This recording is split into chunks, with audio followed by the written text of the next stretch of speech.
Nawi sa barila ng pag-aresto sa mag-asawang drug suspect sa Angono, Rizal. Tatlong iba pa ang naaresto sa operasyon. Lagi una ka sa balita ni EJ Gomez, exclusive. Sumugod ang ilang pulis sa paakyat na lugar na ito sa barangay Mahabang Parang sa Angono, Rizal noong Biyernes. Pakay nila ang mag-asawang drug suspects. Nang bigla na lang,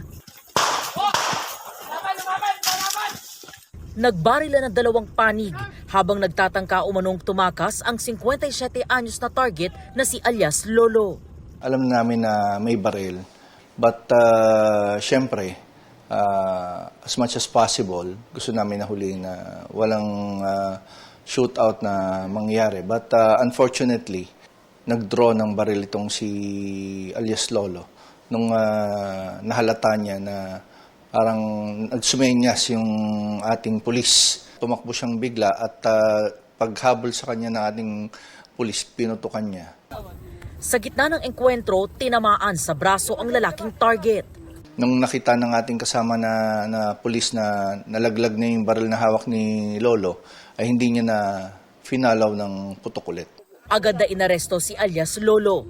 Aresto kita sa magbebenta ng pinagabawal na droga. Na-recover ng pulisya ang 3 pakete ng hinihinalang shabu, gayon din ang isang 38 caliber na baril na ginamit daw ng sospek. Arestado rin ang 59 anyos na asawa ni alias Lolo na nahuli raw sa akto ng pulisya na nagbebenta ng droga sa 2 tao na mag-asawa rin.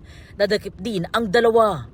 May ka-transaction din si alias Lola ng pagbebenta na illegal na droga na si alias Choi. Then kasama niya yung kanyang wife. Then yun ay nahuli rin natin. Then nandun din sa area si alias Kobe, yung kaibigan niya na kasama. No? Yun ay may baril din si alias Kobe. Nakumpiska ang isa pang 38 caliber na baril mula sa isa pang suspect na si alias Kobe, gayon din ang 2 pakete ng umano'y shabu. Lumalabas sa investigasyon na si alias Lolo ang leader umano ng grupong nagbabagsak ng ilegal na droga sa lugar. Itinanggi ng suspect ang paratang, pati ang nangyaring pamamaril. Itinuro lang daw siya ng kanyang kaaway sa lupa. Mali po yun, ma'am. Hindi po totoo yan. Hindi po ako nagbibenta ng droga. Hindi po ako nagpaputok, ma'am. Pinag-initan ako nila. Yan ang totoo. Sinabi na ako ay nagtitinda ng droga, ako ay may baril. Kaya siyempre naniwala naman ng mga pulis.